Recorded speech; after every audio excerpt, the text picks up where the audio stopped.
System और politicians इतने immature हैं, यानी कि वो इमेच्योरिटी की दो सूरत हो सकती है, या वो नाअहल है या वो फिर वो खुद परस्ती को फोकस करते हैं।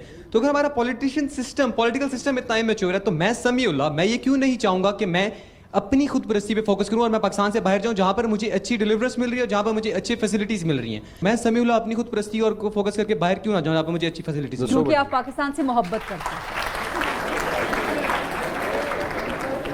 भट्टी साहब जवाब दें बच्चे का, ये क्यों ना जाए बाहर? समीउल्लाह बैठ जाए। मैं आपसे एग्री करता हूँ भाई, दो बातें। एक तो खुदा के लिए अब इससे निकल जाएं कि अगर कोई कहता है कि आज आज़ाद अदलिया नहीं है तो ये कोई फाशिज़म है, इससे निकलें खुदा के लिए। अपने आप को वो क्या जस्टिस मंसूर अली शाह ने ख़त लिखा था जस्टिस काजी फ़ायज़ ईसा को, एक बड़ी कुर्सी पर एक छोटा आदमी जो बैठा रहा, उसको ख़त लिखा कि आपने जब ये सारा कुछ हो रहा था आप शुतर मुर्ग की तरह रेत में सर दबा कर बैठे रहे। तो अब शुतर मुर्ग की तरह आपके सामने कम से कम हमें सच बोलना चाहिए जितना हो सकता है। तो पहली बात तो ये है कि आपने कभी शर्मिंदा नहीं होना इस बात पे कि आप कोई फाशिज़म कर रहे हैं या आप कोई बड़े कोई कर रहे हैं या तालियां कम बजा रहे हैं या तालियां ज़्यादा बजा रहे हैं। आप ठीक कर रहे हैं। आप आज बताएं कि इस मुल्क में कौन सा ऐसा मुल्क है जहां ये जो हम फेस कर रहे हैं, यहाँ बहुत सारों ने किया, लेकिन इस अभी बात हो रही थी कि चाइना के लोग उधर है, अब चाइना के लोग डंकी ट्रेडिंग करके जाते हैं, डंकी वो सफ़र करके जाते हैं। 24 शहरों पर यूएई ने पाबंदी लगाई है कि ये भिखारी हैं। भाई हम क्यों ना भिखारी हों जब हमारे ऊपर भिखारी बैठे हुए हैं, इतना बड़ा कशकोल लेके। एक साइड पे आप यूटिलिटी स्टोर की लाइनों में, बेनज़ीर इनकम स्पोर्ट्स की लाइनों में, ज़कात की लाइनों में, फलानी लाइनों में, ऊपर भिखारी नीचे भिखारी। दूसरी बात यह भाईजान कि आप ठीक कह रहे हैं कि हमें दो चीज़ों ने लूट लिया है। अब इसमें से नंबर 1 कौन सी है? एक नाअहली और एक करप्शन और खुद परस्ती तो है ही। अभी मुराद अली शाह साहब अगले दिन फरमा रहे थे कि आपको मुबारक हो, मीर जुल्फ़िकार अली पैदा हो गया है।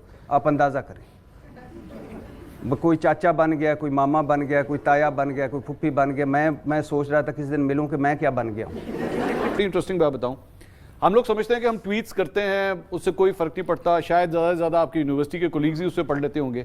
आपको पता है ये जितने लीडर्स हैं, इमरान खान अब तो खैर बिकॉज उनके पास एक्सेस नहीं है, लेकिन मरियम नवाज़, बिलावल भुट्टो, शहबाज शरीफ, ये सब के सब एक्चुअली ट्विटर पे मौजूद हैं, ये पढ़ते हैं, इनके अगेंस्ट या फॉर जो कुछ लिखा जा रहा होता है ये सब पढ़ रहे होते हैं, इनके पास मॉनिटरिंग होती है। So go and express yourself, do go and express yourself, do take the initiative. चुप करके मत बैठ जाइए, आवाज बुलंद कीजिए, बोलें। आपको कोई रोकता है बोलने से, उसको साइड पे करें, बोलें, रेजिस्ट करें, चुप करके मत बस बैठिएगा जी। और VPN लगा लीजिएगा।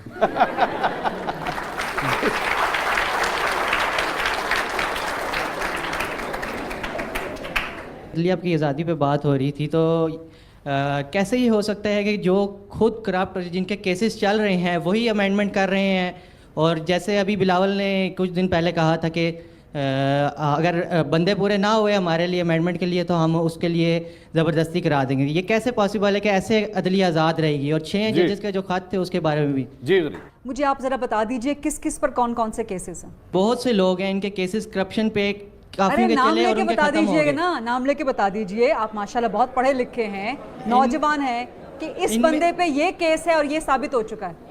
जिनकी अमेंडमेंट हुई है उनमें से आप बात कर लें PTI की, इनके कितने पे केसेस चल रहे हैं, अभी कितनी FIRs हुई हैं? आप PTI पे बेशक नहीं, बात कर PTI लें। तो उस पार्लियामेंट्री कमेटी में शामिल ही नहीं है। पार्लियामेंट्री कमेटी में अभी शामिल हुई है कि हम जुडिशल कमीशन में चलिए, बैठेंगे। मौलाना फजल रहमान पे कितने केसेस हैं? उन्होंने बनाया है, चीफ जस्टिस याया अफरीदी। मौलाना फजल रहमान पे अगर केसेस नहीं है, लेकिन वो उनके ऊपर इल्जाम आजम जरूर नजीर लगता तारड़ है पे क्योंकि कितने केसेस यहाँ हैं? वो पे पार्लियामेंट्री कमेटी में शामिल थे। नवाज शरीफ जैसे एवन फील्ड का है, एवन फील्ड भी तो इसी चीज़ में है।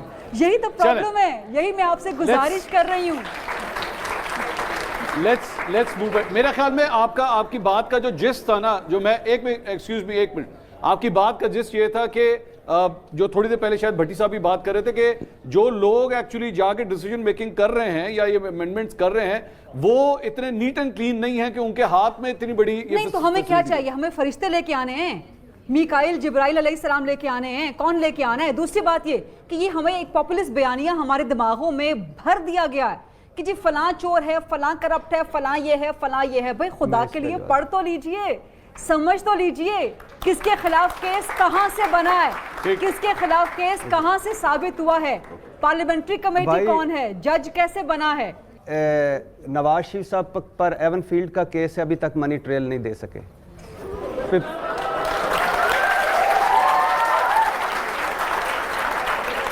ये जो हमारा शहबाज शरीफ साहब हैं, ये most documented TT scandals, TT शहजादे पूरी फैमिली, और ये जो आसिफ अली जरदारी साहब हैं, जाली accounts, money laundering, 17,000 transactions with सबूत।